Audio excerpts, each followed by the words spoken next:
तो घर पे बैठ के अगर साइट पे जाना है तो ये वीडियो मत छोड़ना, प्रैक्टिकल नॉलेज रहने वाला है। फ्रेशर सिविल इंजीनियर स्टूडेंट या 1-2 साल का एक्सपीरियंस जिनको है उनके लिए बहुत इंपॉर्टेंट चीज़ें मैं आज आपको बताने वाला हूँ। आपका थोड़ा टाइम ज़्यादा लूँगा, मैं आपके 20 से 30 मिनट लूँगा, साइट पे ले जाऊँगा, 10 से 15 चीज़ें ऐसी दिखाऊँगा जो आपको साइट पे काम आएंगी, इंटरव्यू में काम आएंगी और काम करवाने का काम आएंगी। मतलब अगर साइट का आता होगा बिल्डिंग प्लानिंग आराम से हो जाएगी। तो पूरी वीडियो देखना, काफ़ी नॉलेजेबल वीडियो रहने वाली है। कि जो हमारा मेन बार पड़ता है वो कहाँ आपको डालना होता है और क्रैंक बार कैसे डलता है। तो सबसे पहले जो सामने आप देख रहे हो, तो आपको हमेशा ध्यान देना है जब भी आपका जो भी मेन बार पड़ेगा, अगर हम अल्टरनेट बेंट अप की बात करें या ऐसे मेन बार की बात करें, वो आपका हमेशा शॉर्टर स्पैन में रहेगा। तो इसी स्पैन की अगर हम बात करें, यहाँ ये मार्किंग की जा रही है, देखो होता क्या है, ये शॉर्टर स्पैन पे मार्किंग की जा रही है। यहाँ जो ड्राइंग में मेंशन था 135 के सेंटर से आपको मेन बार प्रोवाइड करना है अल्टरनेट बेंट अप। तो हम ये देखो, ये पहले आप स्पान देख लो, ये लंबा स्पान इस तरफ है और छोटा इस तरफ पड़ता है। मतलब ऐसे लंबा ये है 8 मीटर और ऐसे है ये 4 मीटर में। एक बार आपको साइड से भी दिखा देता हूँ, ये हो गया लंबा, आपको दिख गया कितना बड़ा स्पैन है। बीम के अंदर अंदर देखना, तो इसमें हमें छोटर स्पैन पे मेन बार प्रोवाइड करना है और बड़े स्पैन पे डिस्ट्रीब्यूशन बार। तो हमेशा जब आप मेन बार प्रोवाइड करोगे, मैं दिखाता हूँ क्या कैसे होता है।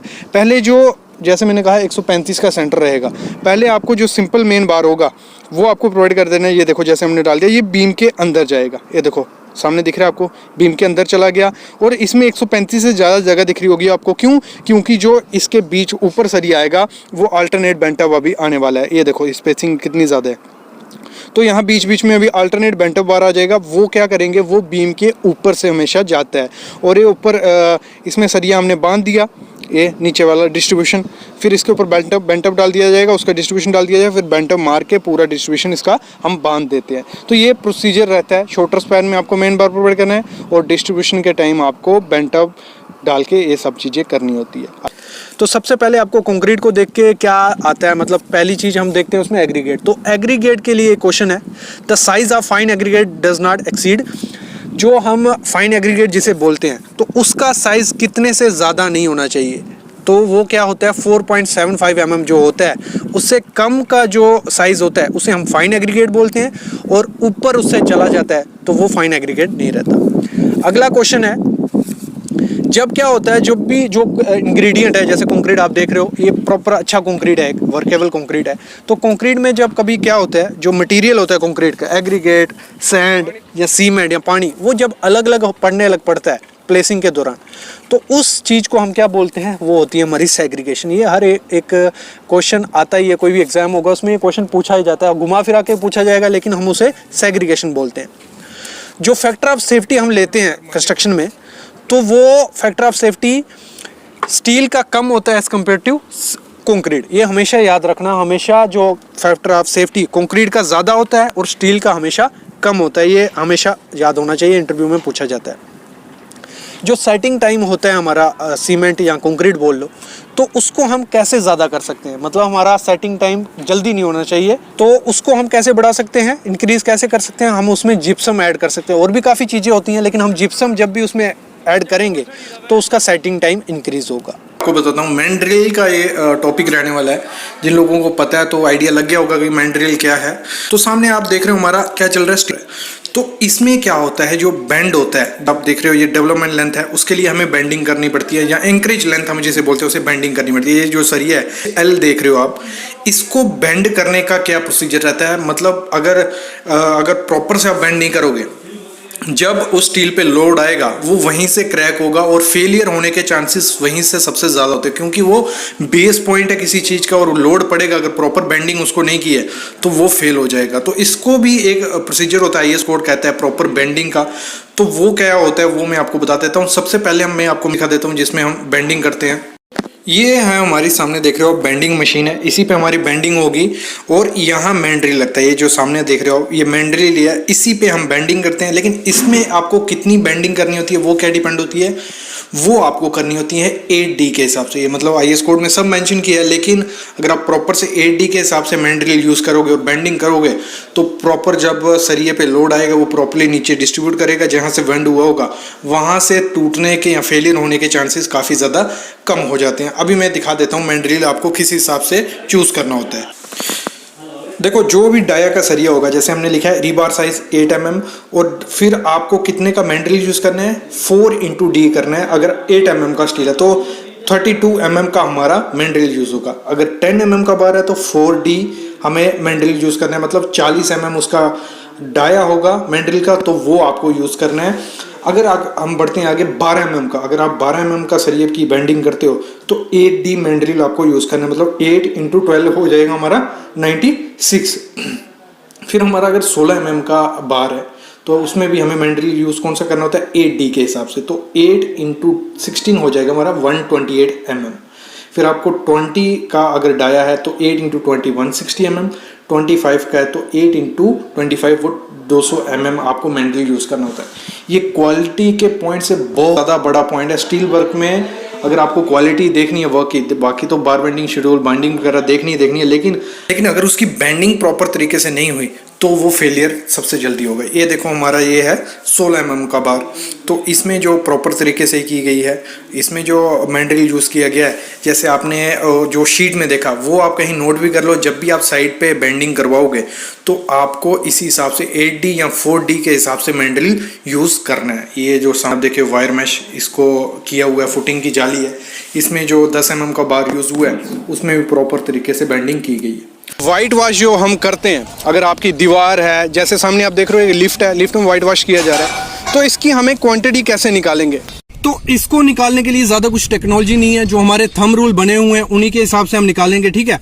जैसे आपने देखा स्टार्ट की वीडियो में लिफ्ट में हो रही थी, तो लिफ्ट एक 4 मीटर लंबी थी वो, और नीचे वो उसकी डेप्थ कितनी है, 40 मीटर। मतलब हमें एरिया मिलना चाहिए। अगर आपकी दीवार है 4 मीटर बाय 5 मीटर की, 10 मीटर बाय 20 मीटर की, मतलब उसकी लेंथ चाहिए और उसकी हाइट चाहिए, 2 चीजें चाहिए होती हैं इसकी क्वांटिटी निकालने के लिए। पहले थंब रूल देख लो, फिर हम इसके नीचे बढ़ेंगे। जो ये 4 मीटर और 40 मीटर मैंने लिया है, ये आगे हमारे काम आएगा।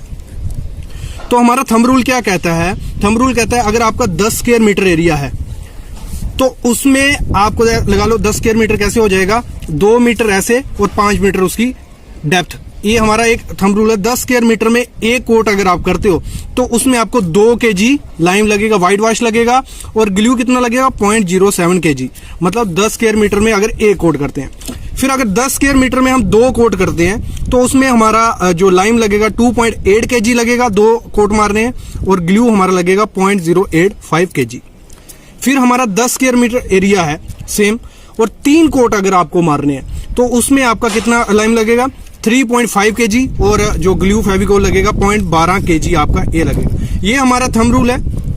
ये थंब रूल कहाँ से आया, जिन लोगों को नहीं पता थंब रूल क्या होता है, पुरानी जो भी कंस्ट्रक्शन हुई होगी, पुराना 10-20 जगह पे हमने एक ही जैसे एरिया में 10 स्क्वायर मीटर में कोट किए, 1 कोट किया, 2 कोट किया, 3 कोट किया, तो उसमें कितना kg हमारा सीमेंट गया, उसकी एवरेज वैल्यू ली होती है। ये आपको नोट करके रखना, हमेशा आपकी थोड़ी बहुत वेरिएशन होगी, ज्यादा नहीं होगी। ये नोट हो गया।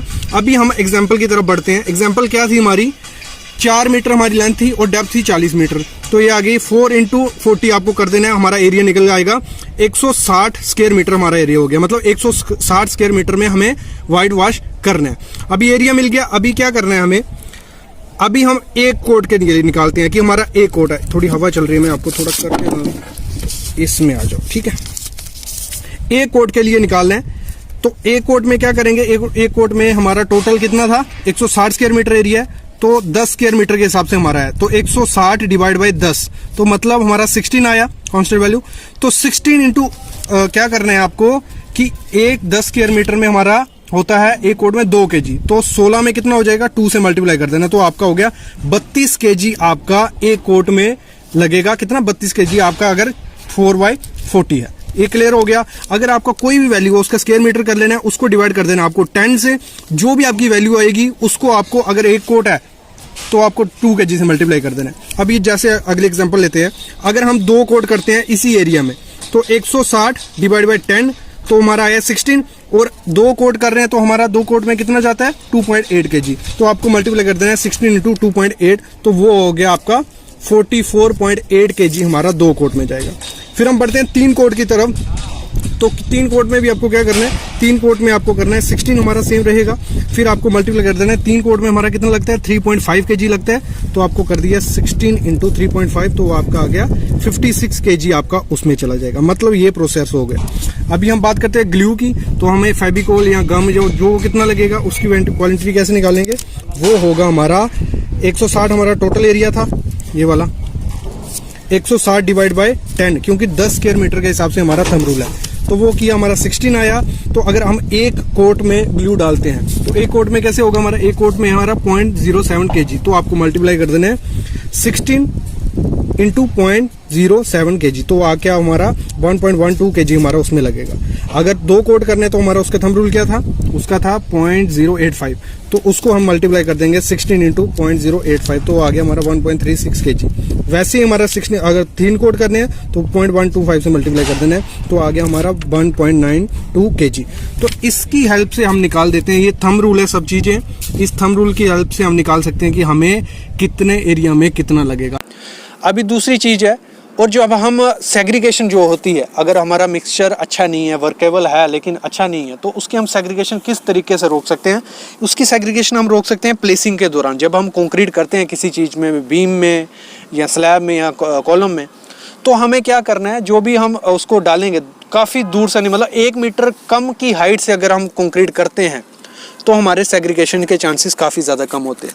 आपने देखा होगा जब भी हम कॉलम कास्ट करते हैं, कंक्रीट करते हैं, उसमें तो 3 मीटर की हाइट होती है, और फर्मा जो होता है, जो फॉर्म वर्क की होती है, जो तगारी से हम कंक्रीट कर रहे हैं, वो डायरेक्ट हम क्या करते हैं, डाल देते हैं उसमें तगारी से, और जो नीचे कंक्रीट पहुंचता है वो क्या पहुंचता है, सिर्फ एग्रीगेट पहुंचता है, और बाद में जो पानी या सैंड होगी वो बाद में पहुंचता है। और हमेशा जो आपका कॉलम खराब निकलता है वो कहाँ से निकलता है, हनीकॉम्ब आपको देखने को कहाँ से मिलता है, आपको मिलता है कॉलम के बॉटम में। और जो कॉलम का हाई रिस्क जोन एरिया कौन सा होता है, कॉलम का बॉटम ही, मतलब स्लैब से थोड़ा 1 मीटर ऊपर तक वो सबसे रिस्की जोन है, फेलियर होने के चांसेस काफ़ी ज़्यादा वहीं होते हैं। और जब हम कंक्रीट प्लेस करते हैं और वहीं एरिया में हनीकॉम्ब दिखता है, तो वो काफ़ी ख़राब चीज़ है। आपको कंक्रीट जब भी कॉलम में करना है, किसी एरिया में करना है, तो 1 मीटर ज़्यादा हाइट से आपको कभी भी कंक्रीट नहीं फेंकना है। अगला जो क्वेश्चन आपको आना चाहिए, जो इंटरव्यू में पूछा जाता है, जो कंक्रीट की स्ट्रेंथ कैसे, जो वॉइड आपने सुना है कंक्रीट में वॉइड हम कंपैक्शन करते हैं, किस लिए करते हैं, वॉइड को ख़त्म करने के लिए।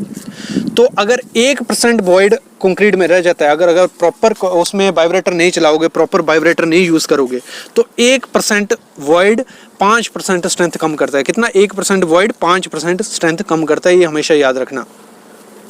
और जब हम ओपीसी कंक्रीट यूज़ करते हैं, ऑर्डिनरी पोर्टलैंड सीमेंट, उसमें जो कंक्रीट यूज़ करेंगे उसमें ओपीसी पड़ा होगा, तो वो क्या होता है, जब वो सेट हो जाता है, मतलब उसका इनिशियल सेटिंग टाइम के बाद ही 30 मिनट बाद ही उसमें क्या देखने को मिलती है, हमें श्रिंकेज देखने को मिलती है। इंटरव्यू में क्वेश्चन पूछा जाता है कि श्रिंकेज किस वजह से होती है। तो जैसे ही इनिशियल सेटिंग टाइम स्टार्ट होता है, ओपीसी सीमेंट उसमें पड़ा है, तो आपको क्यूरिंग स्टार्ट कर देनी है। मतलब इनिशियल सेटिंग के टाइम तुरंत आपको क्यूरिंग स्टार्ट कर देनी चाहिए, फाइनल सेटिंग टाइम तक नहीं रुकना है, नहीं तो आप सामने क्रैक जैसे देख रहे हो, ऐसे क्रैक आपको कंक्रीट में देखने को मिलेंगे। एक क्वेश्चन है कि slump of concrete mix is 60 mm, तो उसकी वर्केबिलिटी क्या होगी। अगर एक स्लम्प, हमने स्लम्प टेस्ट किया, उसका स्लम्प आता है 60 mm, तो उसकी वर्केबिलिटी कैसी होती है। तो इसमें आपको समझने के लिए मैं आपको समझाता हूँ एक चीज़। अगर जो जैसे हम स्लम्प टेस्ट करते हैं वर्केबिलिटी चेक करने के लिए, अगर 0 से 24 mm स्लम्प आता है तो वो वेरी लो स्लम्प होता है, वेरी लो, मतलब उसकी वर्केबिलिटी बिल्कुल 0 होती है। अगर 25 से 50 mm आता है स्लम्प, तो उसकी वर्केबिलिटी कितनी होती है, लो वर्केबिलिटी। 20 से 24 कितना था, वेरी लो, 25 से 50 हो गया लो, और 50 से 100 mm अगर वर्केबिलिटी आती है तो वो मीडियम हुआ, अगर 100 से 175 mm होता है तो वो हाई वर्केबल कंक्रीट होगा। और हमारा कितना है, 60 mm यहाँ पूछा था, तो वो मीडियम वर्केबल कंक्रीट हम उसे कहेंगे। ये क्वेश्चन हो गया। अभी अगला जो क्वेश्चन निकल के आता है वो है, जैसे जैसे टाइम बढ़ता है तो क्या कंक्रीट की स्ट्रेंथ डिक्रीज होती है। इसका आंसर है नहीं, क्योंकि जैसे जैसे कंक्रीट ओल्ड होता जाता है, टाइम निकलता जाता है, तो उसकी स्ट्रेंथ बढ़ती जाती है, ये हमेशा याद रखना। तो जो मैसिव डैम्स बनाए जाते हैं तो उसमें कौन सा कंक्रीट यूज़ किया जाता है, मतलब जो बड़े बड़े डैम होते हैं, मैसिव डैम, उसमें हम लो हीट सीमेंट यूज़ करते हैं कि उससे में क्रैक ना आए। रैपिड हार्डनिंग में यूज़ करते हैं, उसमें हम करते हैं लो हीट सीमेंट। तो उससे क्या होगा, जो श्रिंकेज क्रैक्स आपको देखने को मिलते हैं वो काफ़ी ज़्यादा कम हो जाएंगे। जब हम कंक्रीट कर रहे होते हैं, जैसे आप सामने देख रहे हो कंक्रीट हो रहा है, तो उस दौरान जब हमने कंपैक्शन कर ली, वाइब्रेटर चला लिया, और थोड़े टाइम बाद 5-10 मिनट बाद आपको देखने को मिलेगा कि उसके ऊपर पानी जमा होने लग पड़ता है। तो वो किस वजह से होता है, वो उसे हम बोलते हैं ब्लीडिंग। तो उसमें क्या होता है, कंक्रीट नीचे बैठ जाता है और पानी ऊपर आ जाता है, उस चीज़ को हम ब्लीडिंग बोलते हैं। और अगर एग्रीगेट के सामने जैसे एग्रीगेट देख रहे हो, इसमें से अगर हमें चूज़ करने मिले कि कौन सा साइज़ का एग्रीगेट, साइज़ तो हम नहीं बोलेंगे, कौन सा शेप का एग्रीगेट अच्छा एग्रीगेट कहलाता है, जिसको वर्केबल भी होता है और अच्छा भी होता है, वो राउंड एज एग्रीगेट होता है। जो रिवर सैंड जैसे हम यूज़ करते हैं, वैसे ही रिवर में से जो बजरी निकलती है वो राउंड एजेस रहती है, वो काफ़ी अच्छी बजरी हम जहाँ एग्रीगेट उसे बोलते हैं। और एक और चीज़ आपको काफ़ी इंपॉर्टेंट चीज़ है, जो एग्रीगेट 75 mm से छोटा एग्रीगेट होता है उसको क्या चीज़ हम बोलते हैं, साइक्लोपियन एग्रीगेट क्या होता है। साइक्लोपियन एग्रीगेट वो होता है जिसका साइज़ 75 mm से कम हो, उसे हम साइक्लोपियन एग्रीगेट बोलते हैं। अगला क्वेश्चन है, अगर हम इन हैंड मतलब मैन मेड खुद आप मिक्स कर रहे हो, आरएमसी प्लांट से कंक्रीट नहीं आ रहा है, उसको खुद मिक्स कर रहे हो, या उसमें हमें कितनी सीमेंट की रेशो बढ़ानी होती है। जो भी डिज़ाइन किया गया है वो आरएमसी के हिसाब से किया जाता है मोस्टली। तो हैंडमेड में आपको 5% एक्स्ट्रा सीमेंट डालना होता है, और अगर पंपेबल कंक्रीट है, पंप से कंक्रीट करोगे तो उसमें तो आपको 10% एक्स्ट्रा सीमेंट डालना होता है। अगला क्वेश्चन है कि कंक्रीट अपनी स्ट्रेंथ कैसे गेन करता है, मतलब क्या चीज़ से कंक्रीट अपनी स्ट्रेंथ गेन करता है। तो उसमें स्ट्रेंथ होती है सीमेंट, जब हाइड्रेशन प्रोसेस उसका स्टार्ट हो जाता है, जब उसमें हम सीमेंट में पानी डालेंगे, जो हाइड्रेशन होगी, तो उसी की हेल्प से जो कंक्रीट होता है वो अपनी स्ट्रेंथ गेन करने लग पड़ता है। सबसे पहले हम कैलकुलेशन कर लेते हैं कि ब्रिक की क्वांटिटी कैसे निकालनी है, उसके बाद हम टेस्ट करेंगे, उसके बाद हम कॉलम का डिस्टेंस नापेंगे। तो और इसमें आपको पहले एक तरीके के लिए आपको पैटर्न देखना पड़ेगा कि ब्रिक किस हिसाब से किस पैटर्न में आई है। देखो जो थर लगे हुए हैं वो नीचे 3 इंच का, ऐसे ऐसे 3-3 इंच का है, और ऊपर जो थर लगा हुआ है वो 4-4 इंच का होता है। मतलब हमारी जो ब्रिक बेसिकली यूज़ की जाती है, जो आती है साइड पे, वो 9 inch by 3 inch by 4 inch की होती है।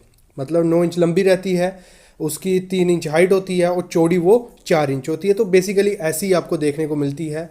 ये मेथड जो पहला मेथड रहेगा वो अगर पैटर्न वाइज ब्रिक आपकी आती है तो उससे आप चेक कर सकते हो। जो दूसरा मेथड रहेगा वो आपकी जैसे भी कोई भी पैटर्न होगा तो उसमें गैप नहीं होना चाहिए, लेकिन पैटर्न जो भी होगा तो उससे हम इजीली निकाल पाएंगे कि ब्रिक कैसी है। तो इसको निकालने के लिए पहले हमें क्या करना पड़ेगा, हमें जो ब्रिक साइड पे आई है उसका साइज़ लेना पड़ेगा। स्टैंडर्ड साइज़ ब्रिक हम नहीं ले सकते। जैसी भी ब्रिक आपकी आएगी उसका पहले आपको नाप कर लेना है। जैसे हमारी यहाँ ब्रिक जो दिख रही है वो ब्रिक है 225 mm वो लंबी है। ऐसे आप जो लंबाई देख रहे हो उसकी, ये 225 mm है। और हम इसकी अभी चौड़ाई देखते हैं, तो चौड़ाई हमें कितनी मिलती है, इसकी अप्रॉक्स 4 इंच हमें चौड़ाई मिल रही है। यहाँ कुछ क्लीन नहीं दिख रहा है, मैं दूसरी तरह दिखा देता हूँ आपको। यहाँ देखते हैं हम, हमारे 4 इंच इसकी चौड़ाई हो गई। मतलब हमें लंबाई मिल गई, चौड़ाई मिल गई। अब उसकी हमें देखनी है हाइट। ये तीनों चीज़ें आपको इस वीडियो में काम आने वाली हैं, इसीलिए हम ये पहले देख लेते हैं। अब इसकी हम चौड़ाई देख लेते हैं, ऐसे हम इसको देख लेते हैं। ये हो गई हमारी 3 इंच, मतलब ये 3 इंच हमारी हो गई, या 75 mm हम जिसे बोल लें वो हमारा हो गया। क्लियर। अभी हम चलते हैं थ्योरेटिकल पार्ट पे, जिस पे मैं आपको 3 मेथड बताऊंगा। वीडियो के साथ बने रहो, कंप्लीट आपको नॉलेज मिलेगा। तो अभी हम आते हैं हमारे थ्योरेटिकल पार्ट पे। तो इसमें सबसे पहले क्या करना है, आपको क्या देखना है, एक नया चैनल क्रिएट किया हमने, सिविल इंजीनियरिंग जॉब, जिसमें आपको डेली जॉब अपडेट मिलते हैं, प्राइवेट गवर्नमेंट जॉब के दोनों अपडेट मिलते हैं। दूसरी हमारी वेबसाइट है सिविल साइट विजिट, यहाँ आपको आईएएस कोर्स, स्पेसिफिकेशन और इंटरव्यू क्वेश्चन मिलते हैं, जॉब लिंक मिलते हैं। तो दोनों पे विजिट करो, आपको अच्छी नॉलेज मिलेगा। तो अभी हम स्टार्ट करते हैं अपना method, calculation of number of BRICS in 3 tricks. मतलब 3 मेथड में आपको बताने वाला हूं। तो जो सबसे पहला मेथड है वो, जैसे आपने साइट पे देखा कि किस हिसाब से हमारी ब्रिक आई थी ट्रक में, या किस हिसाब से लग रही है वहां पे। तो नीचे हमारी ब्रिक का देखो होता कैसे है। ये ऐसे हमारी 9 इंच थी वो ब्रिक जो हमने नापी, ऐसे हमारी 3 इंच थी वो ब्रिक, और ऐसी हमारी वो 4 इंच थी ब्रिक।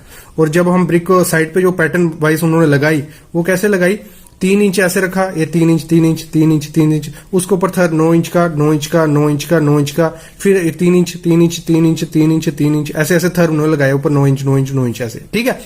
और इस तरफ कैसे अपने आप बन जाएगा 4 4 4 4 4 इंच का हमारा थर्ड बनता जाएगा।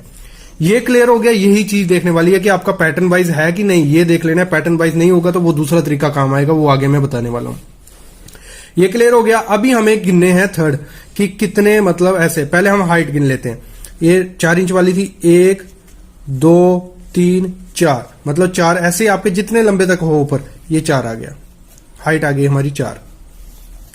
अभी हमें गिनने हैं ऐसे थर्ड कितने हैं, हमारी लेंथ देख लेनी है, 1 2 3 4, तो 4 आ गए हमारे लेंथ आ गई 4। अभी हमें ये तो 3D में इसमें व्यू दिखा नहीं सकता, अभी मतलब ईंट हमारी लगी होगी, ऐसे ही बना होगा ना, ये सामने वाला फ्रंट आपको ऐसे दिख रहा है, ऐसे ईंट होगी, और फिर इस तरफ भी ऐसे ही होगा ना, ऐसे। तो इधर कौन सा बचा हमारा, इस साइड बचेगा हमारा वो वाला 4 इंच वाला। तो ये आ गया हमारा 3-3 इसके कर लेंगे हम। ये ऐसे हमने गिना तो हमारा एक ब्रिक ऐसी थी ना, ऐसे ऐसे, इसको मैं बना देता हूं फिर दिखाता हूं, ऐसे ऐसे ऐसे ऐसे करते 15 तक थी वो ब्रिक। तो हम गिन लेते हैं इसको, 1 2 3 4 5 6 7 ऐसे ऐसे करते हमारी 15 हो गई। ये हमारी ब्रिथ आ गई उसकी 15। तो ये हो गया 4 × 4 × 4 15, ये हो गया 240 नग हमारे इसमें पड़े हुए थे। ठीक है, ये जो ब्रिक लगी हुई है ऐसे उसके कितने थे, 4, मतलब हाइट उसकी 1 2 3 4, और ऐसे लगी हुई थी जो वो कितनी थी, 1 2 3 4, और ऐसे जो लगी थी वो थी कितने नग, 15 नग। मतलब तीनों टाइप के नग आपको गिन लेने हैं, ऐसे भी और ऐसे भी। अगर पैटर्न सेम है तो वो 240 नग हमारे निकल के आ रहे हैं। ये हो गया हमारा एक मेथड। जिसको नहीं समझ आया होगा कमेंट करना है, मैं इस पे प्रैक्टिकल वीडियो लेके आऊंगी, जहां थर पड़ा होगा वहां आपको गिन के दिखा दूंगा। क्लियर, 240 नग। अगली तरफ दूसरा मेथड बढ़ते हैं हम। दूसरा मेथड है हमारा ट्रक। ये लगा, ड्राइंग थोड़ी अच्छी नहीं है मेरी। ये ट्रक खड़ा था, वो जो आपने साइड पे देखा, वो 8 मीटर हमने उसको नाप लेना है, अंदर अंदर कितना है, 8 मीटर ऐसे था वो, 2 मीटर उसकी हाइट थी, और 3 मीटर वो ऐसा था। लेंथ ब्रेड्थ हाइट हमें मिल गई, ये हमें चाहिए थी। अभी क्या करना है, लेंथ ब्रेड्थ हाइट ये आपको मल्टीप्लाई कर देना, मतलब तीनों को कर देना है, 3 × 2 × 8, तो आया हमारा 48 MQ। ये मिल गया हमारे। आपके पास ट्रक है, ट्रॉली है, टिप्पर है, जो भी है उसका अंदर अंदर का नाप लेना है, फिर देखना है। ये हो गया हमारा 48 MQ। अभी क्या करना है, जो हमने ब्रिक ली थी, मैंने कहा था ब्रिक का काम आएगा, जो हमने ब्रिक ली थी उसका साइज क्या था, 0.225, ये तो मैंने लिखा भी है, 9 इंच 3 इंच 4 इंच, इसको कन्वर्ट कर लिया हमने। वो आपने देखा कितनी थी, 0.225, इसको हमने मीटर में कन्वर्ट कर लिया, मतलब 225 mm था, उसको हमने मीटर में कन्वर्ट कर लिया, आ गया 0.225। फिर हमारी 75 mm थी, 0.075, इसको मीटर में कन्वर्ट कर लिया। क्यों मीटर में किया, क्योंकि ये ट्रक का हमने मीटर में लिया। फिर हमारी विड्थ कितनी थी, 0.100, तो वो हो गया हमारा 0.0016 MQ। दोनों मिल गया। अभी क्या करना है आपको, जो आपका ट्रक का साइज आया होगा 48 डिवाइड बाय 0.0016, तो हमारी निकल आएगी इजिली, हमारी 30,000 नग उस ट्रक में ब्रिक थी। कितनी, 30,000। इससे इजिली निकल जाता है कि आपकी उस ट्रक में कितनी ब्रिक थी। ये क्लियर हो गया, मतलब ये 2 मेथड हमारे हो गए। पहला ये हो गया, दूसरा ये। तीसरा मेथड क्या है, तीसरा भी एक अच्छा मेथड है। सेम इसको आपको क्या करना है, ये आपका ट्रक है, ठीक है, उसकी 8 मीटर हमारी वो थी, फिर हमारी हाइट 2 मीटर 3 मीटर ऐसे था वो। तो इसमें आपको क्या करना है, लेंथ विड्थ हाइट मिल गई, तो इसको हम मल्टीप्लाई कर देते हैं, 3 × 2 × 8, तो 48 MQ हमारा सेम जैसे पहले आया था, ये हो गया ट्रक का। फिर हमें ये फार्मूला बांध के रखना है अपनी गांड में। सिविल इंजीनियरिंग का मेन फार्मूला है, आपको काफी काम आएगा बिल्डिंग में, प्लानिंग में, क्वांटिटी सर्वे में। Weight equal to volume into density होता है, ये हमेशा याद रखना। क्या होता है, weight equal to volume into density. आप इसमें से कोई भी 2 टर्म में होगी, तीसरी टर्म आप निकाल सकते हो, कोई भी एक टर्म होगी, तीसरी टर्म निकाल सकते हो। ये काफी इंपॉर्टेंट फार्मूला है। तो इसमें हमें वॉल्यूम मिल गया, और डेंसिटी कहां से मिलेगी, आपको गूगल से भी मिल जाएगी, ऐसे भी आपकी जो ब्रिक की रिपोर्ट होगी उसमें भी लिखा होगा, या आपको पता भी होगा। 1800 से 200 kg/MQ इसकी ब्रिक की डेंसिटी होती है। कितनी, 1800 से 200 नहीं 2000। तो हमने 2000 ले ली, हमारी अच्छी ब्रिक थी, उसमें लिखा भी था 2000, जो रिपोर्ट उसके साथ आई थी, लैब रिपोर्ट।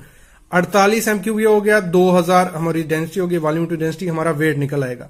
तो वेट जो आया 96,000 kg हमारा वेट आया टोटल ब्रिक का, जो अंदर उसके वॉल्यूम है। क्लियर। अभी क्या करना है, जो हमने स्टार्टिंग में ब्रिक देखी थी उसका भी वेट निकालना पड़ेगा, फिर ही हमारा आगे प्रोसीजर हो पाएगा। तो उसका वेट कैसे निकालेंगे, सेम 0.225 हमारी वो लंबी ब्रिक थी, चौड़ाई इतनी थी, हाइट इतनी थी, ये हो गया उसका 225, 75 और 100 mm। तो हमने इसका वॉल्यूम निकाला, वो निकला हमारा 0.0016। क्लियर, ये निकला। तो अभी इसका भी हमें वेट चाहिए, हमें ये वाला वेट मिल गया। तो इसका वेट कैसे निकालेंगे, सेम फार्मूला जो हमारा धनुष बाण है, W equal to weight volume into density.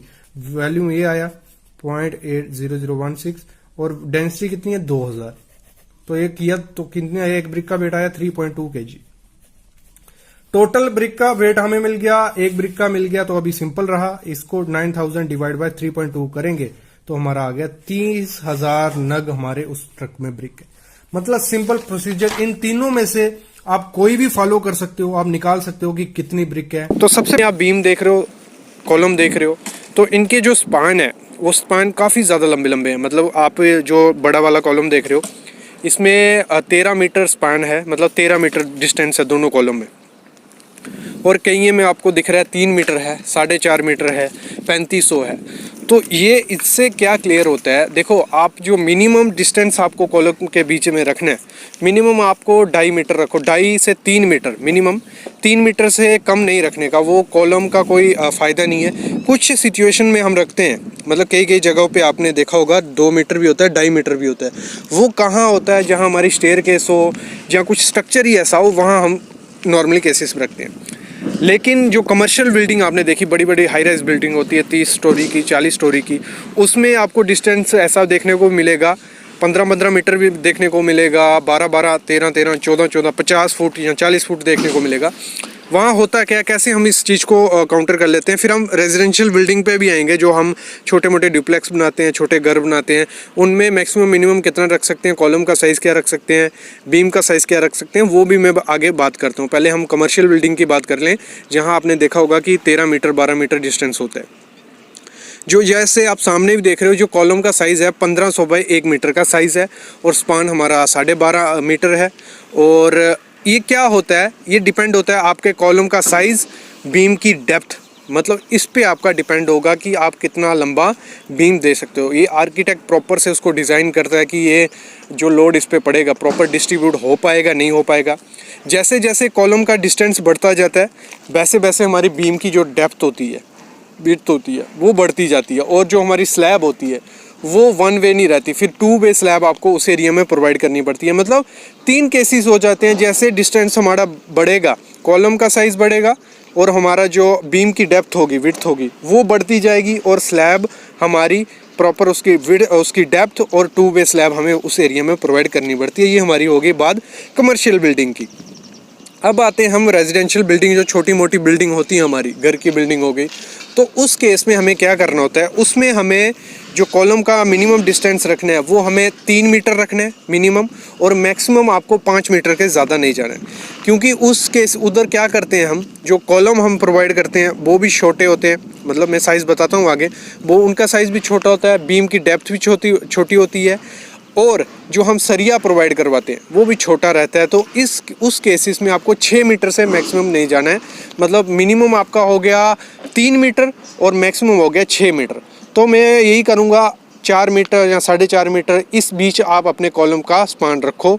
जहाँ हम बोले हमारे जो हो गया 13 से 16 फीट आपको रखना है। ये क्लियर हो गया केस। अभी हम बात करते हैं हमारे घर के जो कॉलम का साइज़ रखेंगे। अगर हम 4 मीटर या स्पान रख रहे हैं 4 मीटर, तो उसमें हमें कॉलम क्या प्रोवाइड करना है। तो उसमें कॉलम आपको देखो, हमें थोड़ा एरिया भी बचाना होता है।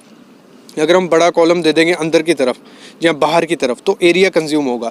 तो कॉलम हम 9 इंच बाई 12 इंच का प्रोवाइड कर सकते हैं। अगर ड्यूप्लेक्स हाउस है, आपने सोचा है कि 2 स्टोरी हमें रखनी है, 9 बाई 12 का कॉलम प्रोवाइड कर दो। 9 की आपकी दीवार आ जाएगी, और जो 12 का एरिया होगा वो बाहर की तरफ थोड़ा ऑफसेट रहेगा, अंदर की तरफ वो भी ऑफसेट आपको नहीं रखने। 9 बाई 12 का कॉलम हम प्रोवाइड कर देंगे, और जो हमारा बीम होगा ऊपर वो आप ऑफसेट दे के प्रोवाइड कर सकते हो 12 बाई 12 का, जहाँ आप 9 बाई 12 का उसमें बीम दे दो। और उसमें जो स्टील रहेगा, बॉटम में आपको 16 का सरिया 3 डाल देना है, और टॉप में आपको 12 का सरिया डाल देना है, और कॉलम में हम सरिया प्रोवाइड करेंगे 4 नग 16 का हम उसमें प्रोवाइड कर देंगे। तो इस हिसाब से हम डुप्लेक्स को कर सकते हैं। लेकिन जो आज का वीडियो था वो प्रॉपरली किस चीज़ के लिए था, हमारा मिनिमम और मैक्सिमम डिस्टेंस के लिए।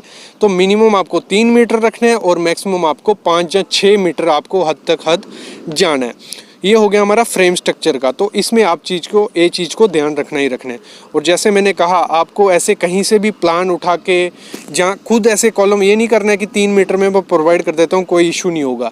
ये चीज़ भी कई केसेस में फेल होते हैं, कॉलम फेल हो जाते हैं। आपको प्रॉपर आर्किटेक्ट या कंसल्टेंट से ये कंसल्ट कर लेना है कि हमें कितने पे प्रोवाइड करना है। बाकी अगर आप 3 या 6 मीटर पे प्रोवाइड करते हो और प्रॉपर कॉलम या बीम प्रोवाइड करते हो, तो इतनी ज़्यादा फेलियर के चांसेस काफ़ी ज़्यादा कम हो जाते हैं। और स्लैब में आपको ध्यान देना है, स्लैब में आपको 2 वे कर देना है। जहाँ स्पान ज़्यादा बड़ा हो जाएगा वहाँ बीम की डेप्थ भी ज़्यादा कर देनी है और ऊपर 2 वे स्लैब आपको कर देनी है। तो इस वीडियो से आई होप आपको आइडिया लग गया होगा कि आपको किस बेस में कैसे आपको कॉलम का maximum distance minimum distance provide करना है। इस पर 3-4 वीडियो मैं बना चुका हूँ, वो भी देख सकते हो। उसमें भी मैंने अच्छे से एक्सप्लेन करके आपको बताया है और थियोरेटिकल वीडियो भी है, उसमें दिखाया भी है कैसे करते हैं। और जो सामने आप देख रहे हो वो कमर्शियल बिल्डिंग है, इसमें स्पान काफ़ी ज़्यादा है, बीम काफ़ी ज़्यादा बड़े हैं, लेकिन रेजिडेंशियल बिल्डिंग में हम छोटी की तरफ जा सकते हैं। तो ये था आज का वीडियो। ऐसा ही वीडियो एक और आपको शाम को देखने को मिलेगा इंटरव्यू क्वेश्चन पे, शेयर की पे। तो उसके लिए प्लीज़ चैनल को सब्सक्राइब कर लो और बेल आइकन ज़रूर दबा लो। Thank you guys.